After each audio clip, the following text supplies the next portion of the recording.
Hi, everybody. Thanks for joining us this evening. This is John with Murder by the Book here with you for another virtual event. As I say, every time I haven't done one of these for a couple of days, it feels like it's been forever since I've been here live with you guys, but I think the last one I did was last Friday, so it hasn't been that long. But I'm excited to get another week kicked off with you guys.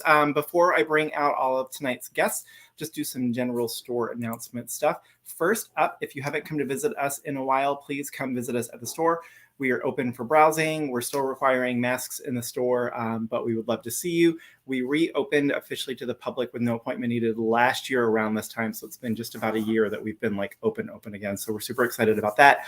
I know everybody's wondering when we're going to be able to get back to in-store events again. At the moment, the plan at the store is to continue the rest of the year for 2021 doing virtual. I think we're just about done adding to our lineup. There were maybe one or two more things that we're just waiting to confirm some moderators for, but we are about done with getting 2021 on the books, and we're hoping in 2022 we'll be able to get some in-store stuff happening again. We do have a few tentative things in the works with some local authors and starting to get a little bit of nibbles from publishers here and there. So everybody stay tuned for that. We hopefully will be announcing plans for our Small Business Saturday stuff soon as well. So lots of great stuff coming up. We do have a nice full rest of the year, so make sure you check out murderbooks.com. Tomorrow night, we're so excited. We're partnering with the Crime Writers of Color. We did a panel with them after BoucherCon when the convention got canceled. They put together a really great underrepresented authors reception that they weren't able to do. So we stepped up and were able to do it virtually. Out of that has grown this great reading series that we're doing with them. So tomorrow night at 7 Central, Kelly Garrett and Alex Segura are going to be hosting, I think, 5 or 6 different authors, all around the theme of edge of your seat thrillers. We're going to be doing this every other month with them, so we'll be back again in December. So I hope you will check that out. And then Friday night, I'm going to be chatting with Spencer Quinn about his new Chet and Bernie book, It's a Wonderful Wolf. And then we've got lots of great stuff coming up next week and throughout November and December, so make sure you're checking all of that out too.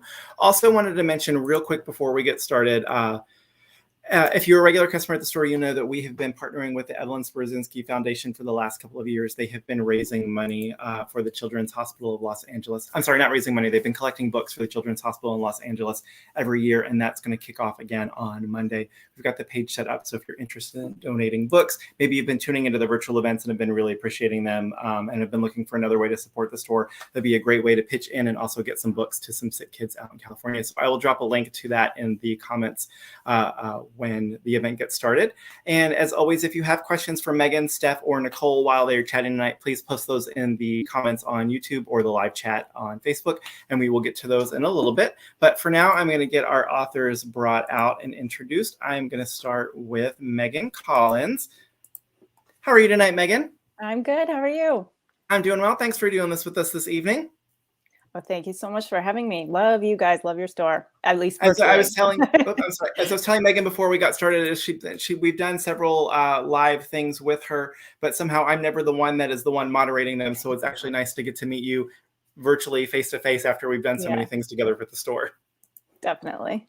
So Megan's newest release is The Family Plot, and her official bio here. Megan Collins is the author of Behind the Red Door and The Winter Sister. She has taught creative writing for many years at both the high school and college level and is the managing editor of 3 Elements Literary Review, and she lives in Connecticut. As I mentioned, since we have done some other events with Megan, if you want to hear her talk a little bit more specifically about The Family Plot, you can always check those out on the store's YouTube channel. We've got a bunch of author events there that have all been archived to check out. Next, I'm going to bring out Steph Mullen. How are you tonight, Steph? I'm good. Thanks for having us. Thanks for being here. Congratulations on the release of the new book. Thank you so much. We're so excited. And we're going to bring out Nicole. How are you tonight, Nicole? I'm great. How are you? I'm good. Thanks for joining us. So Steph and Nicole's book is called The Family Tree, and it just came out. So Steph Mullin is a creative director, and Nicole Mabry works in the photography department for a television network. They met as coworkers in New York City in 2012, discovering a shared passion for writing and true crime. After Steph relocated to Charlotte, North Carolina in 2018, they continued to collaborate. Separated by 5 states, they spend hours scheming via FaceTime, and editing in real time on Google Docs. The Family Tree is their first crime novel. So I'm going to turn the chat over to Megan, but as I mentioned, if anybody has questions tonight for any of the authors about these books, writing process, any of that stuff, please post those in the comments and we will get to them in just a little bit. But for now, Megan, I'm going to turn it over to you, and I'll see you guys in just a little bit. Thanks, John. Thank you. Thanks, John. Thanks, Murder by the Book. Thanks, everybody, for coming. Thank you guys for inviting me to talk to you about this. I'm so excited. I matched your book because I have to match. And so I have a ton of questions for you guys, but before that, why don't you start just by telling us a little bit about the book so those who don't know much about it can learn about it. Absolutely. So The Family Tree is our first co-authored debut thriller, and it is about our character Liz, who she does a 23andMe kit just for fun, and when the results come back, it totally turns her life upside down by revealing that she's been adopted. So she's in her 20s, so she's finding this out later in life, kind of creates like a life crisis, right? So she goes on this adventure to find her biological family and connect with them, and in the process, it becomes revealed that she's also related to a serial killer who's been abducting pairs of women for over 40 years. So it goes back and forth between her personal journey, like looking for self-identity, and between like victims chapters of our serial killers. So it kind of chronicles the serial killer's path over 40 years through the eyes of his victims until we come together in real time at the end of the story to reveal the monster lurking in Liz's family tree. So that is the family tree. And it's so good, and it's so twisty, and it's so like a hand pressed to your throat as you're reading. Like, that sounds terrible, but I hope as thriller writers, you know what I mean? That is just like this sense of like, oh my God, what is going to happen? And dread and tension and panic and all the things that make reading a thriller so amazing.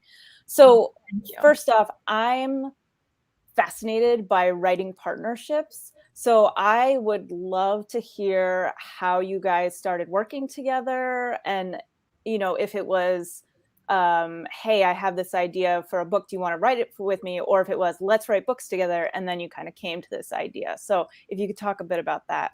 Yeah.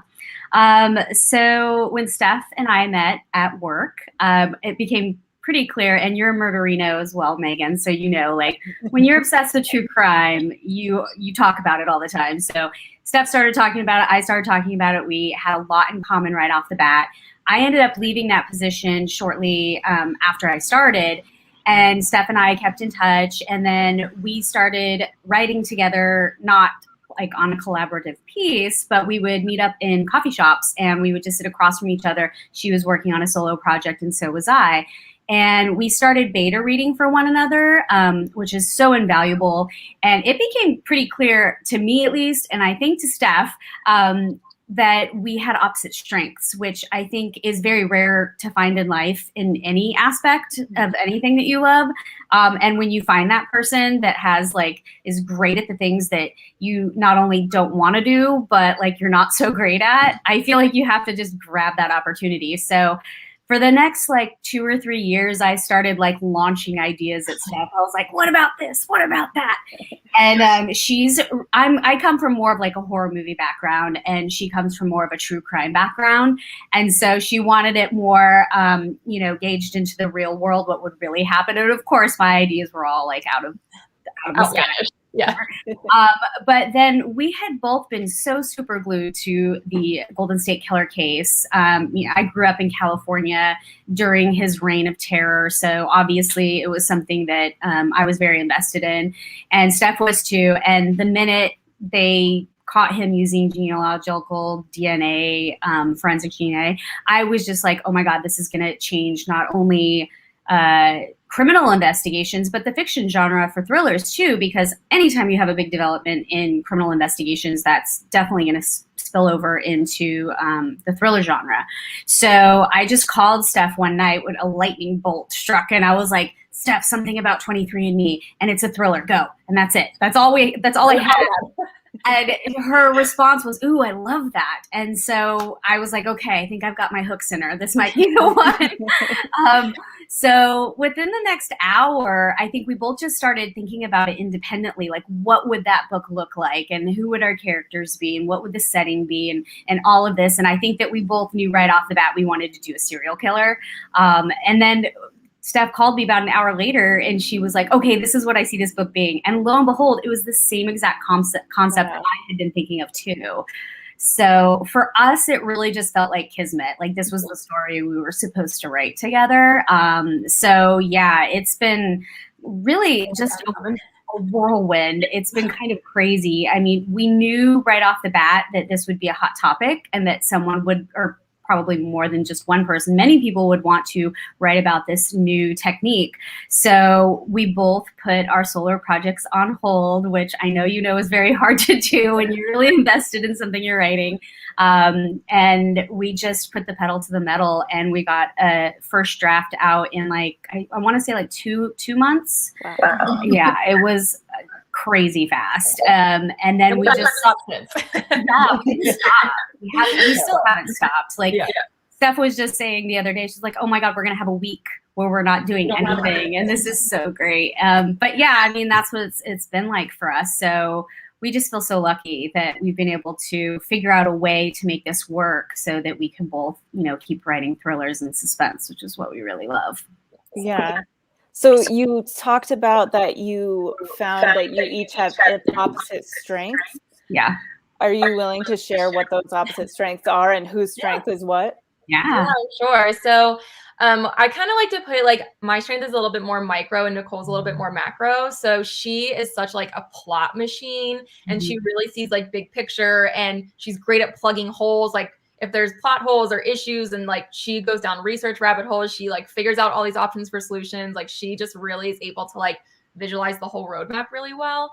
Whereas I come from a place of like really loving like character development and setting and atmosphere and like word choice and kind of like playing with the more minute details of it. So it works so well because we just kind of think in very, very different ways. So it's great. That's really interesting. So did one of you guys write the tri-state killer victim chapters and one of you wrote Liz's story? Is that how that worked with the kind of divvying up? Well, not really in the end. Yeah. We really like were worried if we did that it wouldn't sound like one cohesive voice. So we kind of like, Nicole knew right away that she wanted to take a first stab at drafting out the victims chapters because she does come from a place of horror. So to her, she's like, that's what I'm really like writing in my brain. Yeah. So she kind of took a first pass of those right away because we knew they were going to be shorter and like not take up as much like real estate in the book. And then she kind of passed them off to me to like edit, add things to, kind of like add my spin to, and also like reel in her darkness a little bit because we didn't want to like gross people out too much. We wanted it to be more like about the emotional journey, right? It could have been way worse. Yeah, it was. For anyone who thought it was dark, you should not have seen Nicole's first draft. Wow.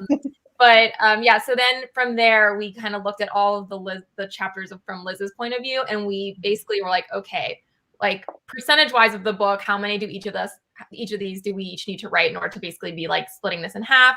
And then we claimed like which chapters were really speaking to us, and then we had a few left that neither of us wanted to write. So then we kind of just like dove on them. We just like divvied them up in half. But I mean, every chapter is touched so heavily by both of us. Like if I like whichever one of us was writing the first draft of that chapter would then immediately pass it off to the other author to edit, write, add, change, delete, whatever they saw fit, and then pass it back for approval. So we're kind of editing as we go, which is a really nice bonus. But yeah, I feel like every single chapter is such a blend of us at this point that I sometimes can't even pick out like who wrote what at this point because it's all like such a blur. Well, That's so really awesome because sorry. No, I was going to say, someone was asking me about this the other day, and I was trying to explain like the structure of a novel and like how two people could work on it at the same time. And I was like, well, I'm really good about getting like the carcass down with like no flowery words, just like this is like the skeleton of what's going on.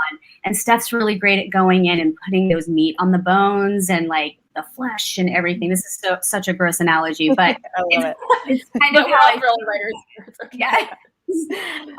So that's how I see it. And that was one of the things that I had struggled with as a writer. I'm a very blunt writer. So, getting that setting really well developed and the characters and all of that was something that I struggled with. So it was really great to find someone who was excellent in those areas. I love that. So like, I don't know if this is getting too in the weeds about it, but I'm just so fascinated by it. So if one person does the first draft of a chapter and then does the other kind of go in and Google Docs and make comments on the side, like, I think maybe it should be said like this, or would you just like weed whack the sentence, get rid of it and put it the way you want it? Like, was that how it worked? Or was it more like, what do you think about this instead? I mean, we kind of just go for it on the changes, I would say. I mean, there's sometimes where we'll put comments in track changes where we're like, what about this? Or do you think, like playing devil's advocate, what about XYZ? But for the most part, we just leave track changes on and we just slash and add.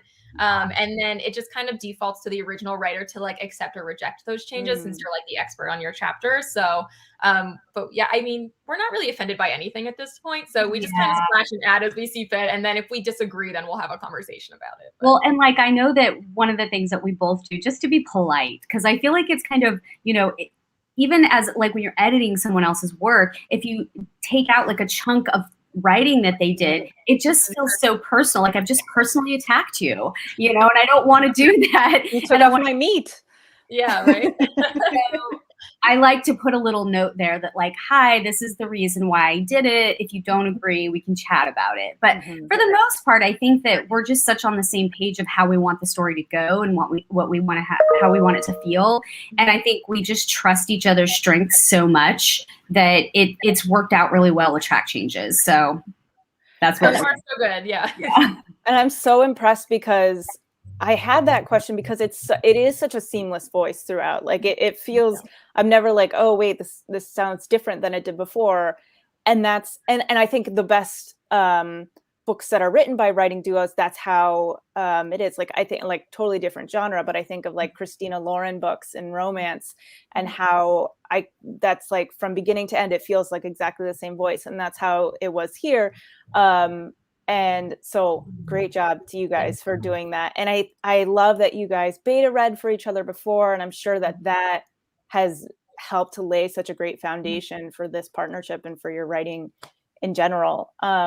So I wanted to talk about, so that's kind of your process as a duo. I wanted to hear about the two of you as individual writers. Are you both pantsers? Are you both plotters? And if you're not, if you're on opposite ends, how did you kind of meet in the middle and make that work? Well, you take this, Steph. All right. Yeah. So we are not the same, which is a very interesting challenge to overcome. So I am a hardcore plotter. I need an outline. I need to know what every chapter starts and stops. I need to know the ending. Like I need a roadmap to like guide me through the whole thing. And Nicole is a big pantser. Well, she was before I met her. I had to like reel her over to the dark side. So we like to joke she came kicking and screaming, but I've shown her the light and now she loves my outlining method. So I feel very like victorious in this battle. But yeah, no, I mean, it's whenever we were like trying to figure out our process, we just knew immediately, like if we don't outline very detailed, we're not going to be able to work independently from 5 states apart. Like we have to be able to work at the same time from different places in the story or we're never going to be able to get done. So we just knew that like if we didn't have the start and stop and like highlights of every chapter start like figured out before we started, that our chapters weren't going to line up. We were going to get too confusing trying to figure out plot holes. So we just knew from the get-go that we were just going to have to do it. So she unfortunately had to come over to my side. And Nicole, do you feel like you would do that in your solo projects now? Or are you still like, nope, when it's just me, I'll be pantsing it all the way? I think it really depends on the plot, because the first book that I wrote on my own, it wasn't like a complicated story. It was a very linear idea of what I wanted to write. And so that was like incredibly fun to write. It was just like, I'm going to create this character out of nothing and I'm going to put her in a situation and see where she takes me. And that was just so thrilling as a writer to do. And I'd never written anything before that. So I was just like, oh, this is how people do things. And now I'm finding out it's not. And so, but it was super fun to do. And then before we had started writing, I was actually working on a book too that was also a serial killer novel.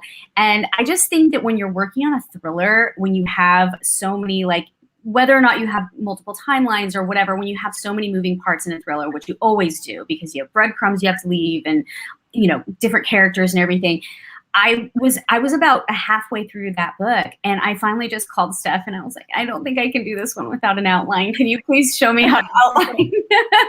And she helped me create an outline for that one, and I think I only got like another like a third of the way through before the idea hit. So I'm not really sure what I'll do if I ever write another solo book. I do want to go back to that one solo book, and I will write it at some point. So that one I think is very stuck to the outline that I wrote. Mm-hmm. However, if I can do another Pantser book, I will definitely go back to it because I loved it. That gives me such anxiety thinking about it. Talking about it. I know, right? So I wanted to talk about kind of the lead up to the publication of this book, because you guys did a really, really cool thing with your Who is TSK campaign where, well, I want you to talk about it, about what that was, if people missed it, about what you had to do for that, what kind of response you got. So if you could talk about that a bit. Sure. So funnily enough, it was the graphic that I made for the family plot that kind of kicked off this discussion about what we wanted to do for our own book, because I do people that don't follow me on Instagram, I do these little still lifes for all the book reviews I do. So I try to, do the book and a couple of things that are like involved in the story in some way. And I love doing them. And when I was doing yours, it was probably the most fun I'd had ever making one of those. And it landed so well that Steph was like, oh my God, I'm totally obsessed with that graphic that you did. Like, don't give away all your good ideas yet, because we still need something for us. And so I called her and I was like, you're right. She comes from a marketing background. I come from PR and marketing teams that I work with on a daily basis. So we're just sitting there going, well, we've got these skill sets. Like, what can we do with that? So immediately we were talking about the graphics, and I said, well, what if I do these faux missing posters? And we can, post them on Instagram leading up to the UK launch. And so we loved that idea. And so I just started creating this graphics, and then Steph had this fantastic idea for the website, and I'll let her talk a little bit about that. So anyone who hasn't seen it, if you go to www.whoistsk.com, you can view it. It's still live. It's going to live out in the universe probably forever. We'll see. But it basically, we were like, okay, these missing posters are so cool. Like, Nicole really spent time figuring out like what the missing posters from each year would look like, so that they were like authentic to the time period, and like the types of fonts that were used and colors that were used and like all these things. I get way too obsessed with it. Really young rabbit hole. So there's missing posters for all of our victims. And then we're like, what can we do that's another step? So we made a website, whoistsk.com, where we turned that into like another level of creating fake little like FBI case files for each of the victims. So you can go on the website and you can kind of click around through their different case files and see little like summary pages with evidence photos and thank you, John, evidence photos. And you can see different, like, who was interviewed and where were they last seen and what was the evidence that was left behind, and just kind of see like a little bit more behind the scenes as to what each of these victims would have been like if they were real people. And so we just thought it was a really interesting way to connect, because for us in the family tree, we didn't want it to be like just another serial killer book. Like, we wanted it to be about these women's journeys and their relationships with each other, and how that progressed over different decades, and as technology changed and their relationships were different, because every person is so unique. So we just wanted to make them feel like real women, and we just thought this was like a really cool way to kind of give you a behind the scenes peek. So we got some really cool feedback for that. We're hoping people just continue to find it and interact with it as like more little extra bonus content. So yeah, whoistsk.com, you can go check it out. And I just want to like interject here that both Steph and I are a missing woman in the post. Oh, we are. You can find us as well. Oh, yes. So I don't remember seeing that, but I feel like maybe I wasn't registering. Yeah, most of the photos are friends of ours, and one of them is my friend's mom's, which is amazing. Because we were like looking for things from different time periods, and Nicole and I have a bit of an age difference, so we both had friends that were from kind of different like stages that we needed, which was awesome. So yeah, Nicole has some amazing hair, which is maybe why you didn't recognize her, but you should definitely go try and find it out. But so then whatever we couldn't use personal friends for, we just kind of bought stock photos and stuff to use. But our friends are amazing. We were like texting them out of the blue, like, do you want to be a serial killer victim? And they were like, sure. Like, nobody even asked a question. So thank you to everyone who let us steal your face for our I called my mom and I was like, are you okay if I use your granddaughter as a kidnapping victim? And she, yeah, do it. Take her. Take her. I love that. It's so genius because, you know, your audience, the people who are really going to connect with this book. I mean, I think anybody, whether they have an interest in true crime or not, can connect to the book, but the murderinos are really the ones who are going to be like globbing onto it. And then they can go and look at this whole website that is basically like looking at true crime files. So that's really awesome. So yeah, everybody definitely make sure to check that out. Yeah, so I wanted to talk about the victim chapter. So this is a good segue into that. And I was going to, okay. So my feeling about them is that they were so dark and so terrifying, and like really visceral. And that's where I would get that like panicked hand on my throat feeling. But I think what you did with those chapters, they didn't feel like, oh, you only get like a few pages with each of these women, but in that very short space, you did make them feel like these were real people and made me care about them so quickly, so that I'm like, oh, I get what this is doing. I know what's going to happen to them, but I really don't want it to. So I thought you did such a great job with that structurally and kind of content wise. And so my question was going to be, what was it like to write those really dark, terrifying chapters? But Nicole, it sounds like you needed to be reined in. So it sounds like you just had a blast. I did. I had such a blast writing those. I think that, like I said, you know, we're both very visual people. And so I think what helped in making them real to us while we were writing them was to have a visual representation. And I think that's one of the, structurally, that we knew this was one of the first things that we wanted to do. We wanted to structure it going back and forth. And we wanted to tell it, like Steph said, through the victim's eyes on everything. And so you know, my little Photoshop skills, I put together this like timeline with like all the dates of when everyone was taken and how old they were and like all these little details. And then I just like went through Google image search and I was like, you know, college photos from 1974. And I was like, and then I'd find someone, I'd go, okay, that's what she looks like. And I'd put her up there. And I remember after I put it together, I said to Steph, and I was like, just FYI, one of the photos on there is Eva Longoria. But her photo was too perfect for that person. So she's on there. So that was really fun to create. And I think once we had that, we had it on a live Google Doc. Mm-hmm. So it was easy for us to check back. And so that made it really easy for us to make sure we were being consistent with what we were writing. Like we have this visual representation of it. And then another thing that we wanted to do was we wanted to have something that was like kind of left behind from the group of girls before for each other pair of girls to find. And so we also had to kind of link those up as well. And that was really fun to do. But yeah, I mean, like I said, it was much darker, but you know, Steph would reel me in and I'm like, but really, do we have to? I think it's fine. And she's like, no, we didn't want to like, because we knew that this book could appeal to such a range of people that we wanted to like have it dark enough, right, that people who love true crime and serial killer books are going to have something that they really enjoy, but we didn't want to turn off people that maybe don't usually read very dark books. We really wanted to be more about all of their like kind of emotional journey throughout it, and not just be like gruesome just to be gruesome. Yeah.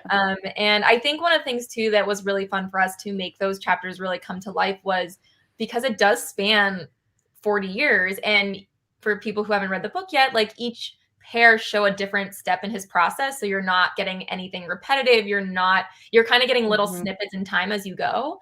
And so something we had to do was really think about, okay, well, in each of these time periods, like what are the things they'd be wearing? Like, what are the phrases they'd be using in their lingo? Like, how would that have changed as time evolved? So I think there was just like a lot of things for us to really look at to like round them out as human beings, as to like just making sure every word in those short chapters counted as far as pointing to like what their feelings were or what they looked like or what they were doing and like how the serial killer's actions were affecting them. So it was really about like kind of packing a lot of details kind of into a very short space in a way that didn't really feel like you were like shoving that down someone's throat. Yeah, like I said, I mean, all that work that you did, it comes through in just like creating these instant vignettes, snippets, whatever, that you are right away invested in these characters. And you mentioned the how you have the object sort of linking each one. I thought that was such a chilling but also really heartbreaking touch, and I liked that it worked in that way. So you were creating this serial killer, and each serial killer obviously has their own MO and their type of victim that they're leaning towards or attracted to or whatever. When you were creating TSK, did you take things from certain serial killers that you knew about, but since you are big murderinos, or did you completely start from scratch and just build from the ground up? What was that process like? Yeah, I think he started off right as being inspired by GSK just because that's what really inspired this whole plot. But then from there, I think we really looked at how can we make him unique. And since, we do watch and listen to and read so much true crime and crime fiction, I think just had like a really good base of things to draw from in our heads to start, and kind of figure out what would make him tick, what were his motivations, like, he's taking two girls. How does he do that? Like there was a lot of like kind of logistics that we just kind of pulled inspiration, I think, just from our wide like range of information in our brains. But then Nicole is something I love about my lovely co-author here is that she has no shame on knocking on like every single door until she finds what she wants. And so we were realizing we had some, as far as the serial killer and how the clues he left behind and any evidence and the different process over 40 years in the investigation, like there were so many little things that kind of created his ethos. We had some things that we realized after we drafted that were not right. They just didn't work. They weren't realistic.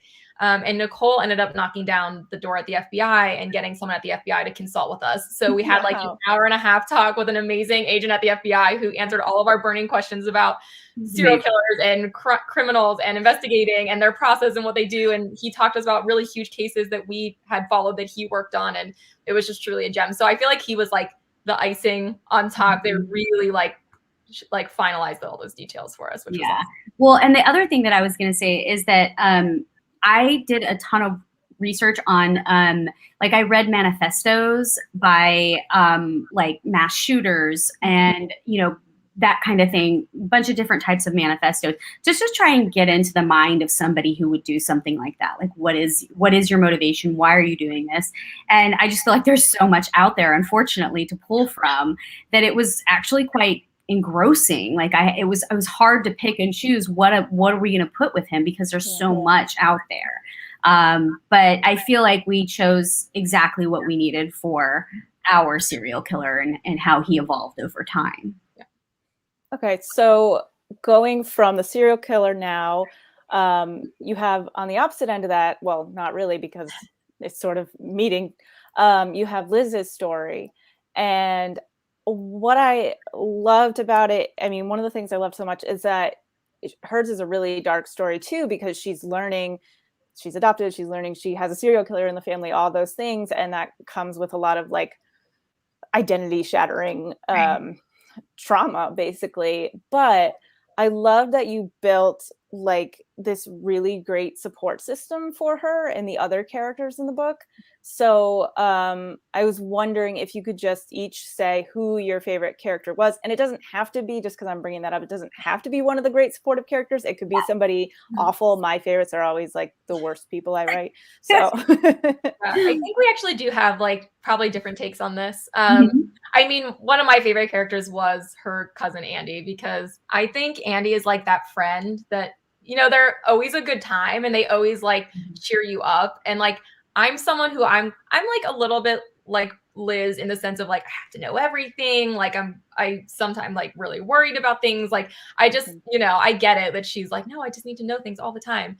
And so like people like Andy, like probably my husband in real life, kind of like chill me out and like tell me not to take life so seriously all the time. And so I think Andy's a really fun, almost like humor relief in a lot of areas, because it's like that friend where you're like cringing, like, why are you doing this and around other people? Like you don't even realize that you're causing a scene right now. And I feel like that's just a really fun banter to have. So I really had a great time writing their banter and like looking at their dynamics and how different they were. So she's one of my favorites.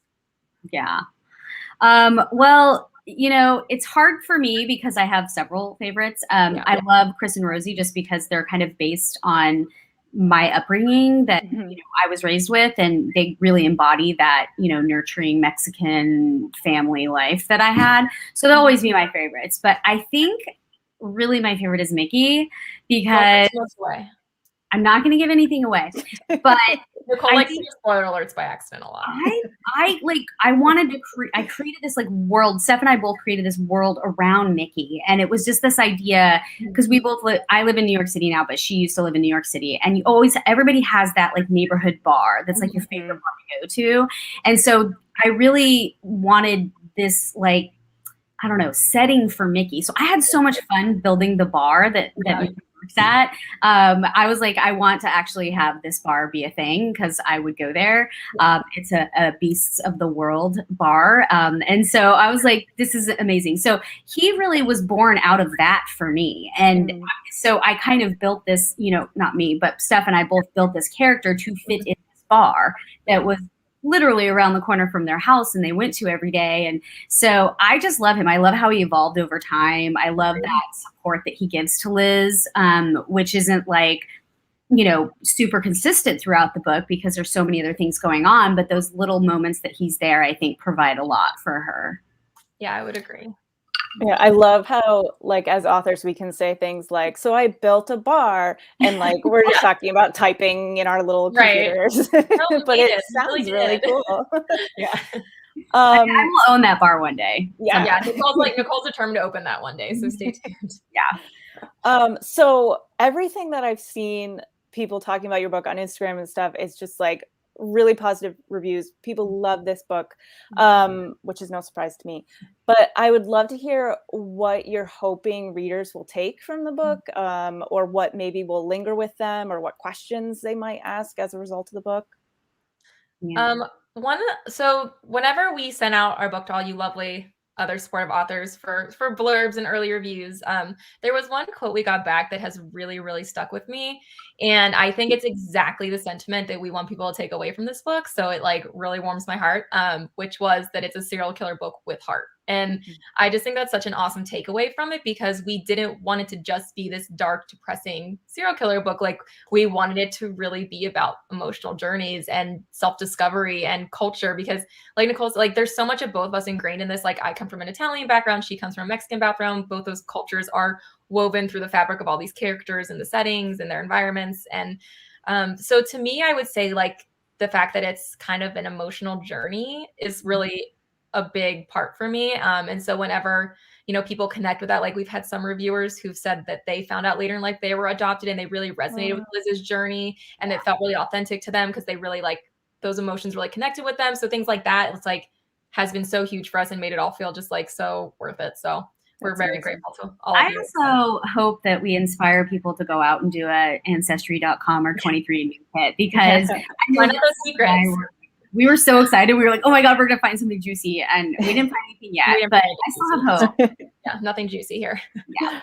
I feel like now I'm scared to do it. So I don't know if that is the promotion for Ancestry kits that you're hoping it is. It might be turning them off. So I have a couple questions I definitely want to ask you before we turn it over to audience Q&A. And one of them is, which do I want to ask first? Well, okay. So your next book, When She Disappeared, is coming out next year. And can you tell us about it at this point? We've seen you've had a cover reveal last week. It's gorgeous. The colors, I want to swim in them forever. Me too. Yeah, it's beautiful. They nailed it. Yeah. So on our Instagrams and Facebooks, that y'all can go see our cover reveal if you're interested. But so it's When She Disappeared. It's coming out in 2022. It is completely different than The Family Tree. We think people who like The Family Tree will still like it, but it is just like a completely different style and story for us. We're very excited about it. It was a really fun challenge. It leans a little bit more psychological suspense than kind of a fast-paced thriller. It's very atmosphere and character driven. And it's about our character, Margot. She grows up in this small mountain town, and one of her best childhood friends goes missing. And so she ends up leaving town, and then 15 years later comes back to help her dad with something. And it's like kind of the first time she's been back almost since her friend went missing. And when she comes back, her friend's body is discovered dead. So it is this total upheaval. It throws her right back into kind of her difficult childhood. And she ends up getting roped into kind of assisting a documentary crew who's there to film kind of the new evidence and kind of interview the old cast of characters and try and figure out what happened to her friends. So it's a really interesting kind of dynamic of all these small town personalities and kind of like where everyone has secrets and you're trying to figure out who's hiding what and why. So we're very excited about it. We hope everyone's going to love it as much as we do. But yeah, stay tuned for kind of more information on that coming up. Yes. That sounds so good. So it sounds like, there's still like a true crime thread through it, especially with that documentary aspect. Because it sounds like that's something that people would be doing in real life. They'd be like, let's exploit this tragedy or well, and it was kind of like inspired, like the thought kind of came to us after Unsolved Mysteries kind of came back and did their reboot, because we're like, wow, this is a show that everybody loved. And now all of a sudden, all these years later, they're doing it again. And it's like, everyone gets so excited again. And we're like, what if we had a show where it was kind of like that? Like it was this huge show that saw like really focused on cold cases of people disappearing. And then all these years later, just as they're kind of doing this reboot, once a case they covered all those years ago now has this huge kind of break in the case. So yeah, so they kind of come back to follow up on it. And so they're kind of trying to like see whose story's changed, who's haven't, if there's new details arising. So there's a lot of really cool character dynamics that I think we had a lot of fun with. So we hope that you guys I had a lot of fun just because I work in television, like inserting a lot of like little tidbits about the television like filming process and stuff. So I haven't got to use that one before. So yes. Well, the mountain town is such a great little creepy atmosphere. So I love a little small mountain town. Yes. I will probably be begging you for an arc as soon as you do have them. I mean, you're on our short list always.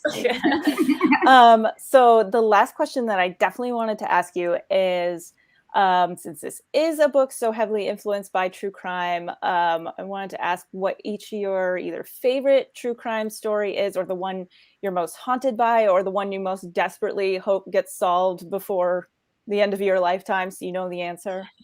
Nicole, do you want to go first? Sure. So the story that I'm about to tell you is awful because it happened in the little small town that I grew up in. I grew up in Dublin, California, which is at the time, it's grown exponentially since I left, but it was very small. Like you could walk the perimeter of the town in like a couple of hours. It was really, really small. And I grew up, doors open at night. Nobody locked their doors. And, I remember there were no streetlights on my street. We used to play hide and seek just by sitting on someone's lawn because you couldn't see. It was so dark. And we would be out there as, 10-year-olds at like midnight because it was so safe. Nobody was scared of anything. And then I think it was like my freshman year of high school, a girl was kidnapped. And it just rocked our entire community. Her name was Eileen Michaloff. She walked through a dry creek bed that pretty much everyone walked through as a little shortcut home to where all the houses were. And she was supposed to meet her mother at the ice skating rink for practice later that day. And she never showed up. So my small town has a vigil still. It's been 30, 40 years at this point. Every year they still have a vigil for her. I just really hope someday we can find out what happened to her. And it's hard because that was really kind of in the time in California, in the Bay Area, when there was a lot of girls around that age going missing. And there was a lot of child abductors active at that time. So it's very possible that she was a victim of one of those. But yeah, I just really hope we can find her someday. Ugh, that is so heartbreaking, but thanks for sharing that. Yeah. Mine's not as much of a personal connection. And Megan, we actually chat about this in DMs at one point, but I want to know what happened to Mara Murray so badly. I really hope we get answers. And I know there's been some like flurry recently where they're trying to get some DNA off of, I think, bone fragments that were found. But yeah, I just think it's such a heartbreaking story of this young woman who just, I feel like anyone, like you get in the car and you're going somewhere and then her car was just found abandoned on the side of the street. Like, and it's like in seconds almost between like when a witness saw her in the car and then when she was all of a sudden gone. And it was like winter, like there was no tracks anywhere. Like there's just no information or hint as to where she could have gone. So it's so crazy after all these years and all the interviews and everything that they still haven't located her. So I'm really hoping that all this kind of like renewed interest in it is going to be helping discover what happened to Mara Murray. But yeah, that one for some reason, it just really haunts me. I think just especially she was like a college age woman. Like I think so many people can relate to, you know, kind of the things she was going through. So I think we get that one. Yeah, the thing that like is really chilling about that, I feel like, is that near miss witness, or I don't know if that's what you call it, but like that they almost could have seen what happened, but yeah, so that unknown is just so haunting. Yeah, well, thank you for answering all my questions. Now I think John's gonna come back and see what we have from the audience. Hello. Yeah, so before we get into crowd questions, Megan, you've been so great to lead the discussion tonight. Can you tell everybody a little bit about the family plot? Oh, yes, and I see your cat's tail behind you, unless that's your tail just popping up. Yes, the family plot, thank you for asking. It's my most recent book. It came out in August, and it also has a true crime thread in that. It's about a true crime obsessed family who gather to bury their patriarch, only to discover when they dig up his grave in the family plot that the remains of their long missing brother is already in the grave, and they are like, what? But they're also really traumatized and grieving, and the family members are super weird, and they all go off and do their own very weird ways of dealing with this, so that the protagonist, Dahlia, who is the twin of the brother, is like, you guys go do your really disturbing things. I'm going to go figure out what happened to my brother. But thank you for asking. Of course. You had me at true crime obsessed family. Right. No, immediately. And we knew since the second we heard this was like Megan's book, we're like, Megan, we have to do a family murder event. Family. Thank you, Write the Books, for letting us do our murder event. We've been talking about this for so long. Yes. Awesome. So Melissa wants to know, for Nicole and Steph, was it hard not to be offended as you guys were writing if the other wasn't a fan of something that you worked on? And is that something that you think being in a critique group together like helped brace you for? Let's start with Nicole. Yeah, I think so, just because we had already taken notes from one another. And when you're giving notes on, or when you're accepting notes on your solo projects, I mean, I don't know if all authors feel this way, but the way I feel about it is that's just like gold dropped in your lap, because it's really hard. You're so close to a piece that you're working on that it's hard to know where, you know, the weaknesses are and where to, you know, put your effort in. So for me, I was already used to getting Steph's notes. I knew what kind of notes she gave. So I was pretty much anticipating everything that she gave me. But I think that we both went into this with putting our ego aside, because we knew right off the bat, it's kind of like, I don't know, if you go into a marriage, you know, you're not going to get everything that you want because you're in a partnership now. And Steph and I like to joke that we're authors-in-law now because we've signed a contract and we are official. So I think we've done really, really well on the compromising and not getting offended. The only thing I will say is that Steph has had to pull me back a few times, and I will definitely push as hard as I possibly can for something. But if she's adamant, then I know it's probably the right choice. So. Yeah, I would agree. I think that anytime we've had a disagreement, they've been pretty minor, I would say, so far.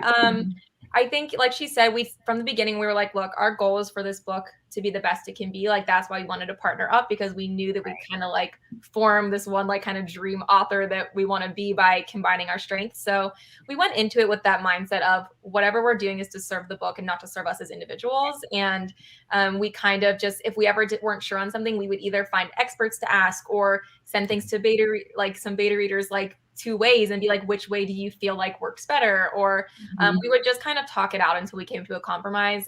We always joke like thousands of bad ideas pave the way to our one good idea, because we just have no shame. Like, we just say things back and forth no matter how terrible they are, or suggest solutions back and forth no matter how weird and off the walls they are. And in the end, it always circles around to a good decision. So we have a litany of bad ideas. Yes, a lot of them.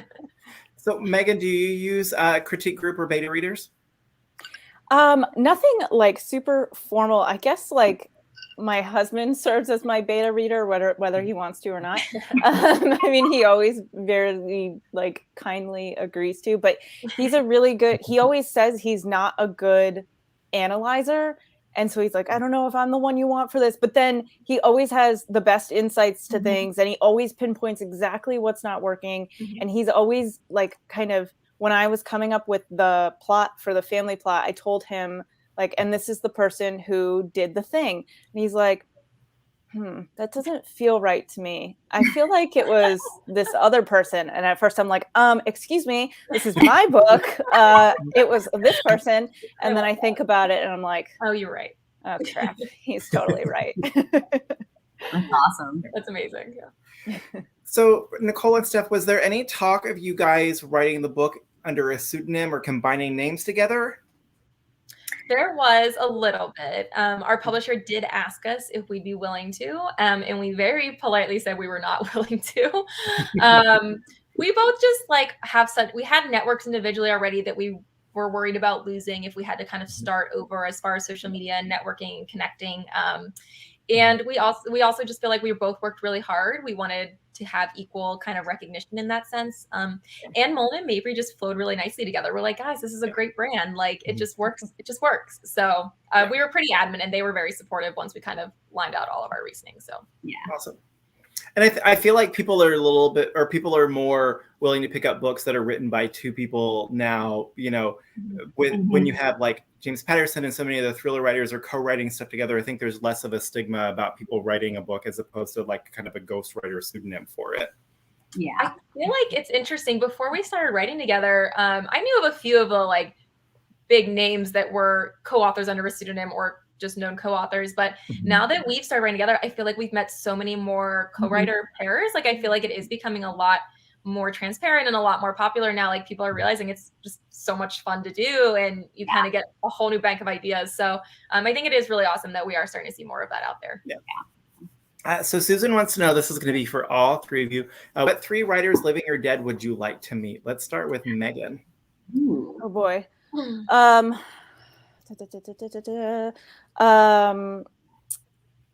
Well, dead. That's a weird way to start. Toni Morrison. She's like one of my all-time biggest inspirations. Just the most gorgeous writer in the world. Sylvia Plath, also dead. She was a big influence. My background's actually in poetry, and she was like my biggest influence there. And let me pick someone living. Roxane Gay. I've seen her in person, but I've never actually been able to talk to her. Yeah. Nice. And how about you, Nicole? Okay, so my first one would be my Angelou. I would want to hear her talk about. That's all I would want. Just talk to me. We're good. And my second one would be Margaret Atwood, just because her world building is incredible, and I just feel like she's probably one of the most interesting people ever. And then I'm going to throw a wrench in this one. I think I'd like to meet Jonathan Tropper. He writes a genre that is totally outside of my wheelhouse, and that's why I love him. And he's so witty and funny.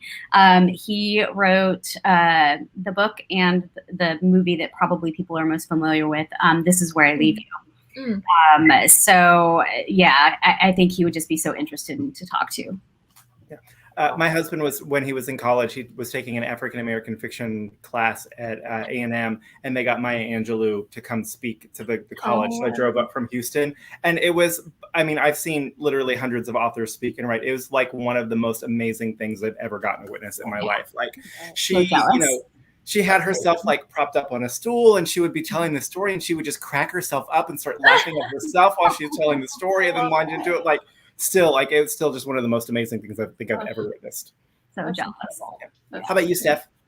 So my first one I'm actually shocked Nicole didn't take is Stephen King. That was gonna be it. I know. I figured that was probably in your pocket. I just think that especially for like the genres that we love so much, he is just a genius at his word building and his way he can build suspense and the scare that he can instill in his pages. And the fact that he can churn out so many of them and they're all so different and interesting is just like, I think something all of us strive for. So I think it'd be really interesting to kind of pick his brain. Yeah.